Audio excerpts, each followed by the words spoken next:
Assalamualaikum warahmatullahi wabarakatuh.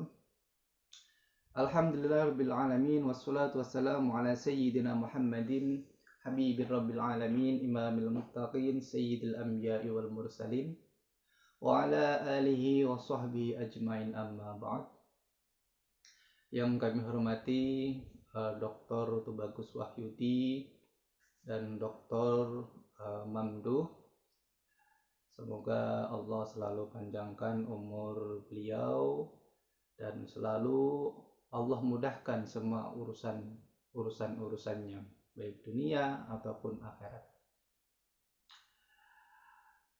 Baik, perkenalkanlah saya Ahmad Bakroni, mahasiswa PKU MUI DKI angkatan 17, akan membuat video untuk memenuhi tugas UAS mata kuliah motivasi komunikasi dakwah.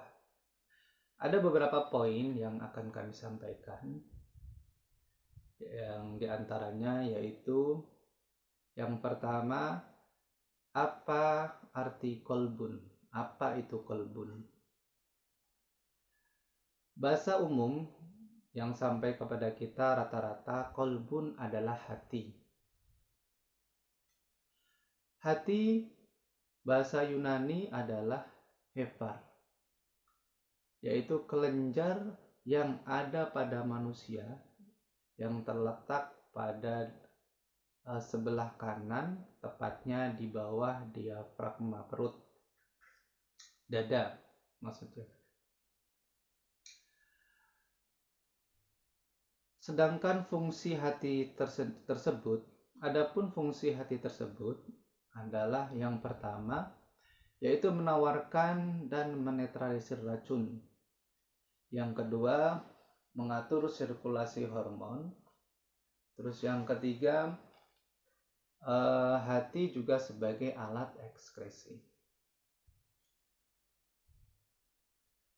Hati tidak terkait dengan pemikiran, perasaan, pemahaman. Tapi faktanya yang beredar pada masyarakat adalah seringkali dikaitkan dengan perasaan manusia itu sendiri. Contoh, ketika orang akan berpikir secara intensif atau secara keras, maka seringkali orang berkata, berpikirlah dengan hati nurani.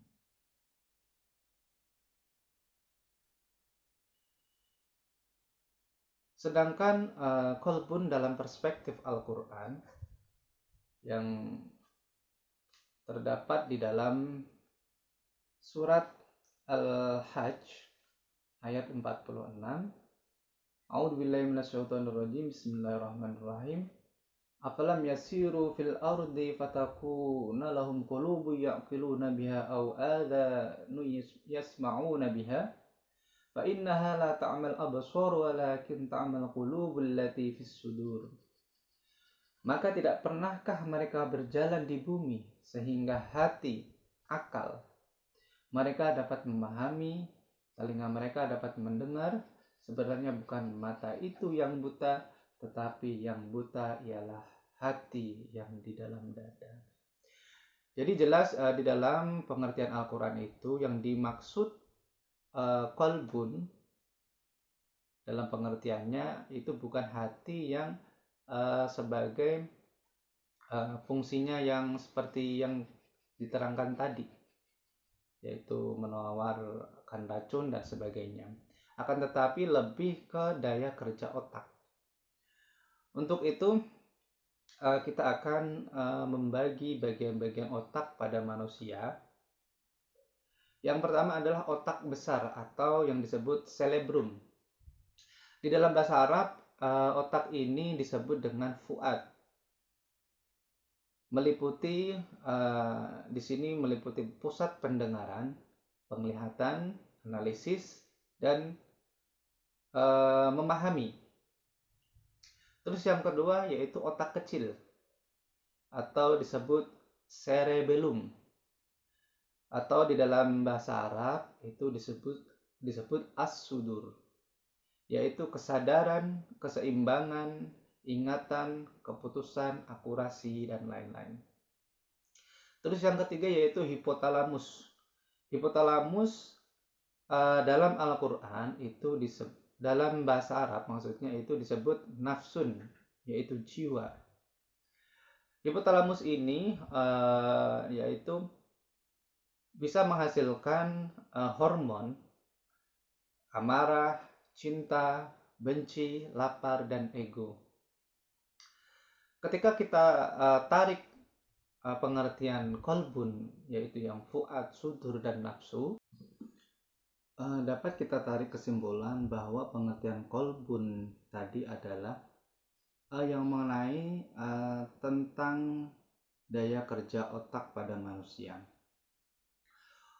Untuk poin yang selanjutnya yaitu poin yang kedua, yaitu sadar.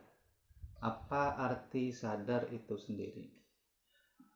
Dalam pengertiannya, sadar adalah tingkat kewaspadaan yang tinggi oleh manusia terhadap lingkungannya, keadaannya, situasinya, kondisinya yang paling utama tentang dirinya, tujuan, tugas, fungsinya, dan tahu apa yang harus dilakukan yang dilandasi oleh Al-Quran dan hadis.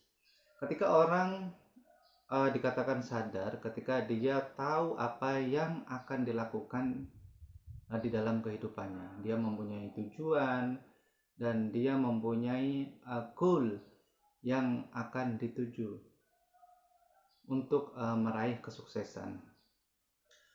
Untuk poin yang selanjutnya yaitu poin yang ketiga, Al-Quran ada yang tersurat dan tersirat. Di dalam Al-Quran jelas Al-Quran yang tersurat itu adalah Al-Quran yang sudah termaktub di dalam Al-Quran. Artinya yang tersurat itu sudah ada di dalam Al-Quran, seperti contoh-contoh surat-surat Al-Fatihah, surat An-Nas, surat Al-Ikhlas, dan lain-lain. Tetapi ada Al-Quran yang tersirat. Jadi keberadaannya itu tidak termaktub di dalam Al-Quran, meliputi alam-alam di sekitar kita. Sejatinya itu adalah terdapat Al-Quran yang secara tersirat di dalam kehidupan kita, khususnya di lingkungan kita. Untuk poin yang berikutnya yaitu adalah poin keempat, yaitu kepercayaan. Hukum kehidupan adalah seberapa besar kita percaya kepada Allah, maka kepercayaan itulah yang akan membimbing kita kepada kesuksesan. Jelas dalam kaidah ana idza dzanni abdi bi. Jadi aku adalah sesuai dengan prasangka hambaku. Ketika hambaku berprasangka baik, maka aku juga berbuat baik kepada hambaku. Ketika hambaku berprasangka jelek, maka itulah prasangka yang akan dia dapatkan. Untuk poin yang berikutnya yaitu poin yang kelima, yaitu hipnosis Rasul. Kita tahu bahwa Rasulullah adalah role model atau suatu tokoh model yang patut kita teladani sebagai uswatun hasanah untuk kita semua manusia, khususnya orang Islam. Jadi hipnosis Rasulullah adalah kita bisa mencontoh kehidupan Rasulullah, seperti cara makan, cara tidur, cara berbicara, dan cara bergaul kepada sesama sahabat di masa beliau. Kita akan merasa tertib kehidupan kita ketika kita mencontoh kehidupan Rasulullah. kita akan merasa kehidupan kita lebih terarah dan lebih sukses ke depannya. Poin yang berikutnya yaitu poin yang keenam, yaitu qaulan baligho. Sebagai pendakwah, kita harus menyampaikan sesuatu yang sesuai dengan Al-Quran dan hadis. Qulil haqqo walau kana murra. Katakanlah yang hak walaupun itu pahit. Kita tidak boleh menyampaikan sesuatu yang menurut jamaah kita baik, tetapi menentang apa yang ada di dalam Al-Quran dan hadis. Jadi kita harus menyampaikan yang hak untuk para masyarakat, untuk para masyarakat sesuai dengan petunjuk di dalam Al-Quran dan hadis. Poin yang berikutnya yaitu poin yang ketujuh, itu ada ekspresi. Ada tiga ekspresi, yaitu suara, mimik, dan gerak.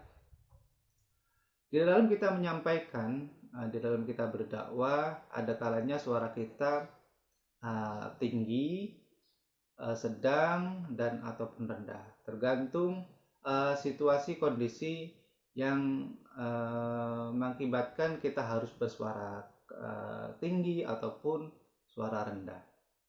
Yang berikutnya yaitu mimik.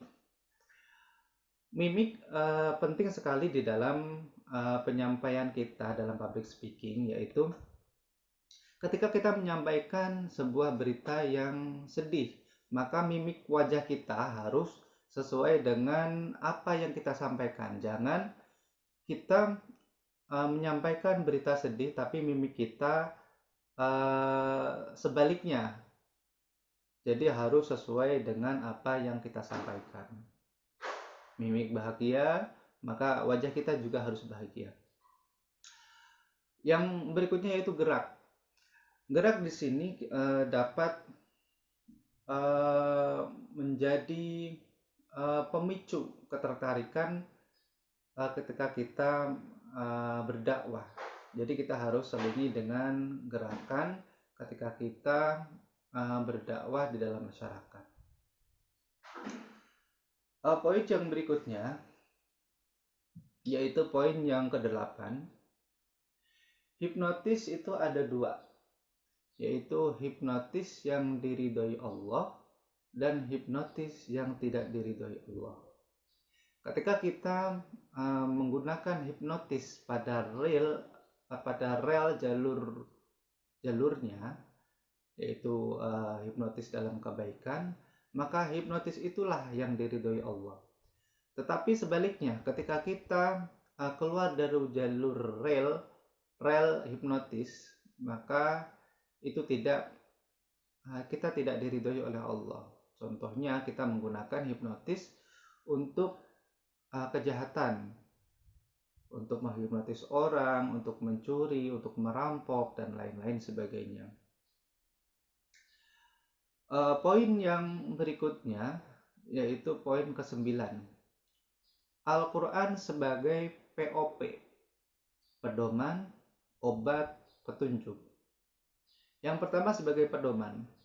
Al-Quran sebagai pedoman bagi umat Islam untuk mengarungi bahtera kehidupan, baik di dalam keluarga maupun di dalam masyarakat. Ketika orang berpedoman di dalam Al-Quran, maka kehidupannya akan baik, tertib, dan teratur. Yang berikutnya yaitu Al-Quran sebagai obat. Di dalam Al-Quran sendiri, bahwa di dalam Al-Quran termaktub yaitu bunyinya wa nunazzilu minal qur'ani ma huwa syifaa'u wa rahmatul lil mu'minin. Jadi ketika kita meyakini bahwa Al-Quran sebagai obat sebagai obat segala penyakit, maka Al-Quran bisa menyembuhkan penyakit yang ada di dalam diri kita. Contohnya misalkan ketika kita kena sihir, ataupun ketika kita sakit kepala, kita bacakan di dalam air 1 gelas, kita bacakan surat Al-Fatihah ataupun surat Al-Ikhlas dengan keyakinan yang tinggi bahwa Al-Quran adalah sebagai obat, maka insya Allah air itu akan menyembuhkan berkat perantara Al-Quran tadi. Yang berikutnya yaitu Al-Quran sebagai petunjuk. Al-Quran sebagai petunjuk bagi orang-orang yang mencari keimanan. Al-Quran sebagai hudan. Jadi Al-Quran bisa menjadi petunjuk untuk orang-orang yang mempunyai kehidupan yang yang amburadul istilahnya ketika dia kembali kepada Al-Quran. Poin yang berikutnya yaitu poin ke-10 tentang waktu. Allah berfirman di dalam Al-Quran surat Al-Asr, wal asr innal insana lafi khusrin illal ladzina amanu wa amilus shalihat. Demi masa, bahwa sungguhnya orang-orang itu dalam keadaan rugi, kecuali orang yang beramal soleh, orang yang beriman dan beramal soleh. Jadi Allah sangat keras di dalam pengefisian waktu. Jadi Allah bersumpah kepada waktu demi masa. Ketika kita tidak menggunakan waktu kita di dalam kehidupan kita, maka waktu itu akan menggilas diri kita. Al-waktu kasyaf. Waktu itu adalah kayak seperti pedang. Jadi waktu ketika kita tidak bisa menggunakannya secara bijak, maka akan menebas kita, akan mencelakai kita. Yang berikutnya yaitu poin yang ke-11. Jangan pernah ragu dengan apa yang Anda lakukan. Jadi ketika kita melakukan kebaikan, kita jangan pernah ragu untuk melakukannya. Jangan pernah ada rasa malu ataupun ada pernah rasa ragu.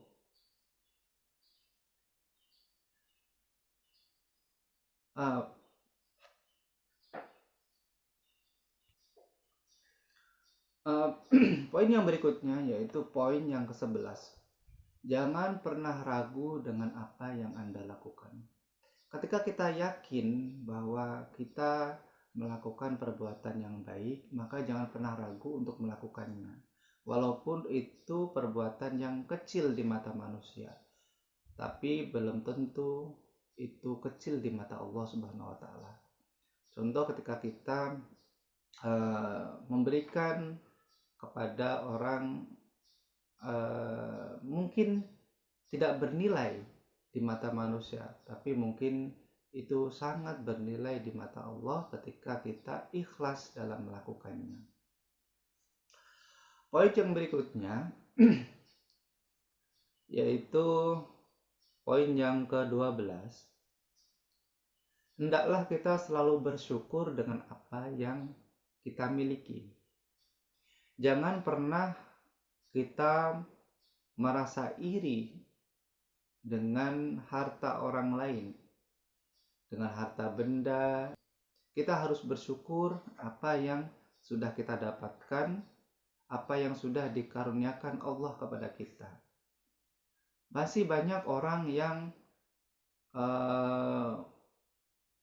dikaruniai, masih banyak orang yang Allah tidak karuniai apa yang dikaruniakan oleh kita. Contoh kesehatan, mata kita bisa melihat, mulut kita bisa berbicara, kepala kita tidak pusing dan sebagainya.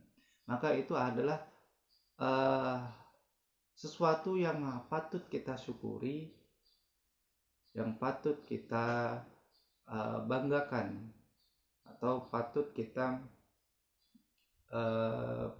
syukuri di dalam meraih ridhonya.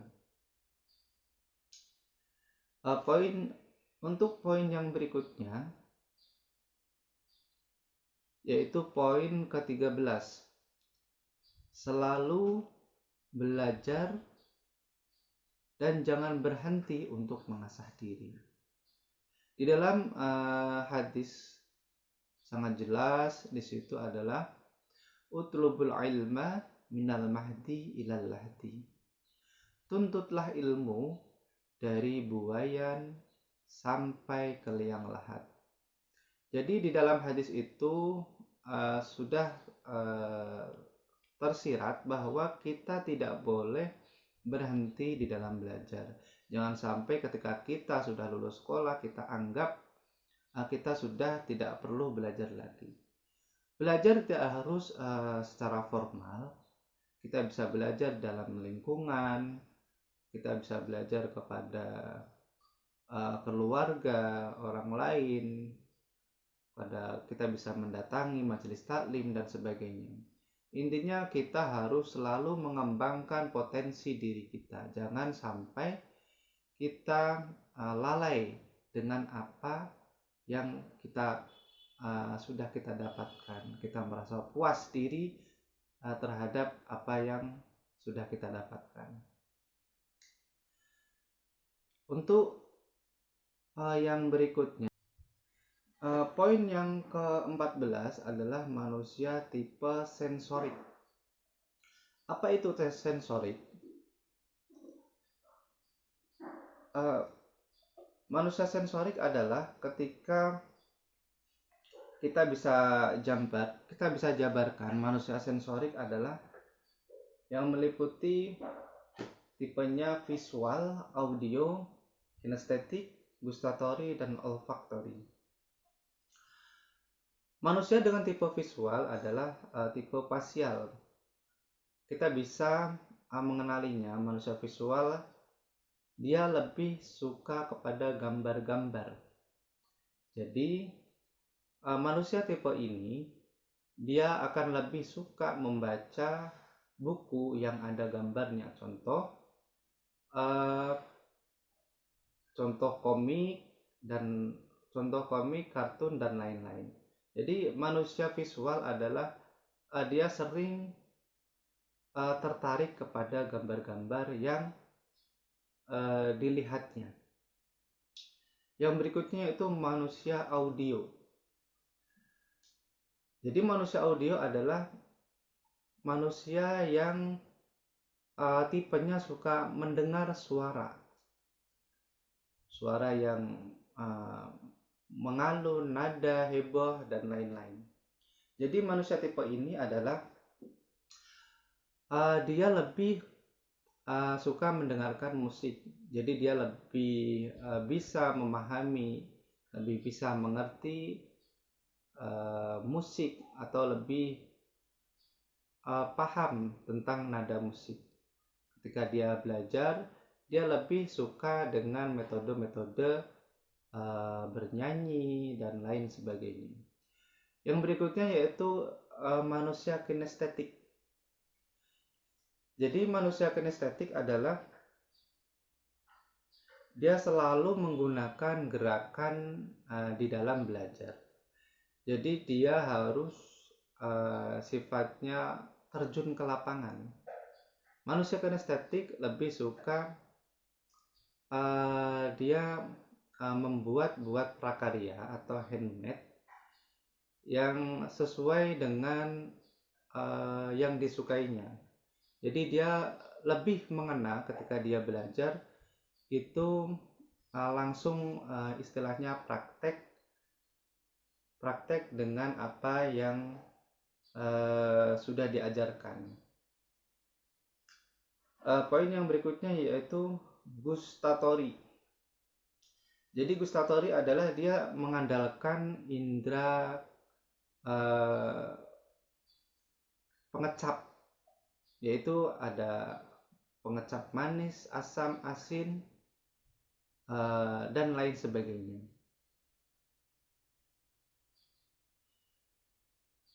Manusia berikutnya yaitu manusia tipe olfaktori. Jadi manusia olfaktori ini dia harus melibatkan percobaan terhadap materi-materi ajaran. Jadi manusia tipe olfaktori dia suka dengan praktek. Dia harus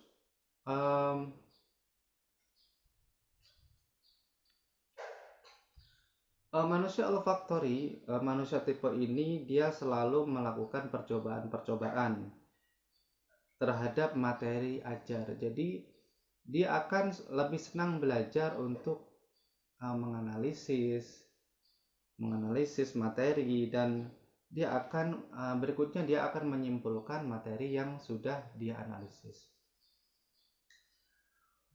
Untuk yang berikutnya yaitu poin yang ke-15, yaitu ikhlas. Jadi ketika kita berbuat sesuatu, kita melakukan sesuatu perbuatan yang baik, harus ada dasarnya ikhlas. Karena kalau kita tidak didasari dengan perasaan ikhlas, maka amal kita tidak akan diterima oleh Allah Subhanahu wa taala. Konsep ikhlas yaitu ketika tangan kanan memberi, tangan kiri tidak tahu.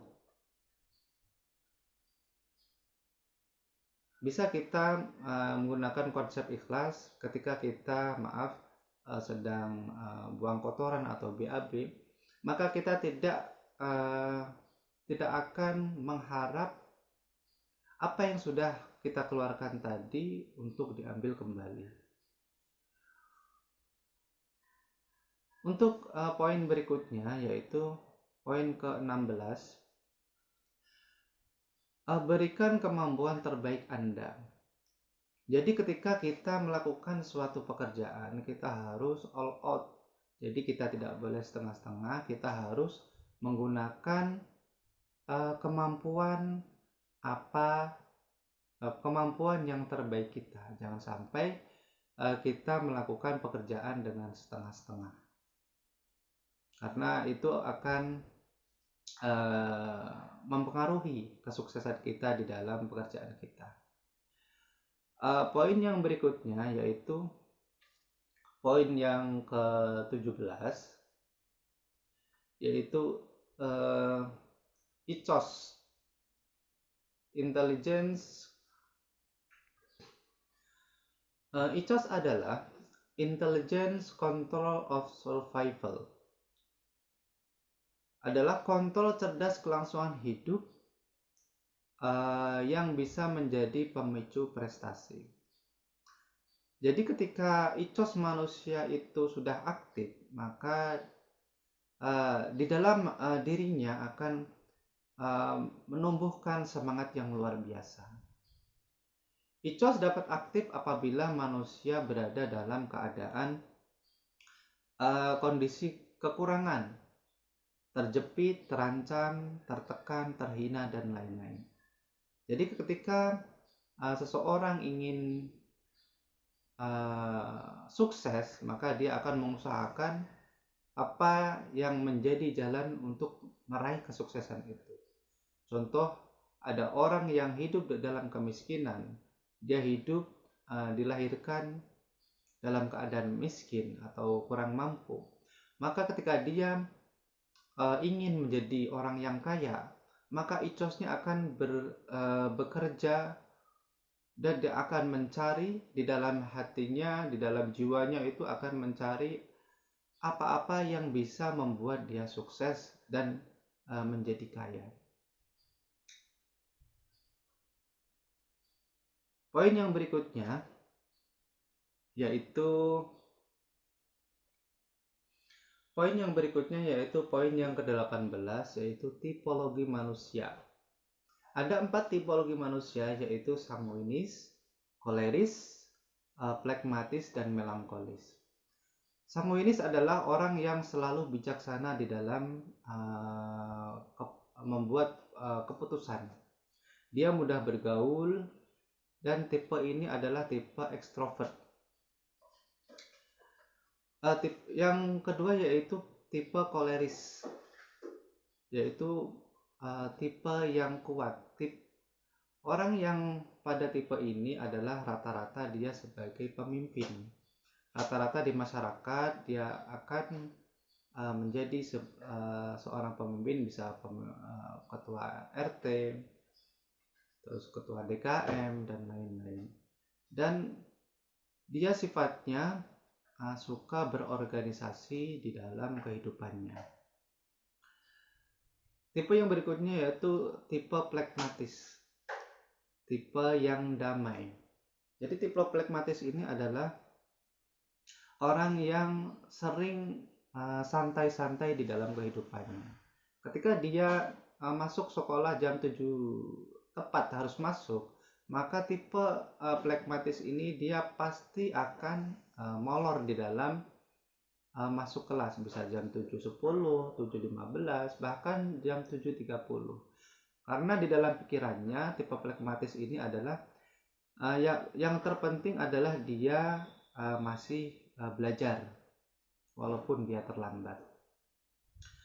Tipe yang berikutnya yaitu tipe melankolis. Tipe ini adalah tipe manusia yang selalu mengedepankan kesempurnaan. Tipe melankolis ini dia selalu dia ingin terlihat orang banyak. Jadi dia harus terlihat tampil di depan orang lain. Tipe ini dia selalu ingin terkenal di dalam masyarakatnya, di dalam lingkungannya, minimal di dalam keluarganya. Dia tipe ini dia selalu ingin diperhatikan. Poin yang berikutnya yaitu poin ke-19, yaitu takdir. Takdir adalah ketika diusahakan semaksimal mungkin dan yang terjadi tidak sesuai dengan harapan kita, ya itulah takdir, dengan catatan kita sudah berusaha semaksimal mungkin. Takdir, ada takdir mubrom dan ada takdir mu'allaq. Jadi ada takdir yang sudah tertera di dalam azali, dan ada takdir yang bisa kita usahakan. Jadi ketika kita takdirnya menjadi orang miskin di dalam ininya, tetapi ketika kita berusaha semaksimal mungkin dan Allah mengijabahi usaha kita, maka kita tidak akan menjadi miskin dari takdir tadi. Sementara takdir yang tidak bisa dirubah yaitu takdir yang tentang hidup mati kita. Jadi kita tidak bisa istilahnya menawar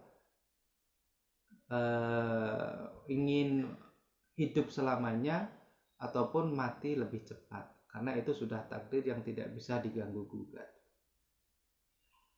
Untuk poin yang berikutnya yaitu poin yang ke-20. Poin ini adalah ikhtiar. Ikhtiar itu apa? Ikhtiar adalah usaha di dalam kehidupan kita. Ada beberapa poin ikhtiar itu, yaitu ikhtiar melakukan sesuatu dengan niat dan ilmu. Jadi ketika berikhtiar kita harus memperbaiki niat dan harus dibarengi dengan ilmu pengetahuan. Yang berikutnya yaitu tidak dibilang ikhtiar ketika kita belum berjuang semaksimal mungkin, artinya kita belum melakukan pengorbanan. Jadi tidak dikatakan ikhtiar ketika kita belum maksimal mengerjakannya. Yang berikutnya yaitu memaksa diri. Kita harus memaksa diri dalam berikhtiar, jangan kita malas-malasan. Jadi ketika kita ada rasa malas, ingin tidur, ingin ngantuk, maka kita harus memaksa kita, jangan sampai kita ngantuk, misalkan di dalam belajar, di dalam ngaji, ataupun di dalam kegiatan lainnya. Yang berikutnya yaitu harus istiqomah. Jadi ketika kita ikhtiar harus berusaha secara istiqomah. Jangan sampai ketika kita ikhtiar kita baru berusaha 1 kali 2 kali terus kita putus asa. Jangan. Kita harus istiqomah, kita harus terus melakukan sesuatu yang nantinya akan membuat kita sukses. Karena istiqomah, al istiqomatu min alfi karomah. Ketika kita sudah istiqomah, insya Allah karomah akan kita dapat. Demikianlah 20 poin yang dapat kami sampaikan. Kurang lebihnya kami mohon maaf yang sebesar-besarnya. Billahi taufiq wal hidayah. Assalamualaikum warahmatullahi wabarakatuh.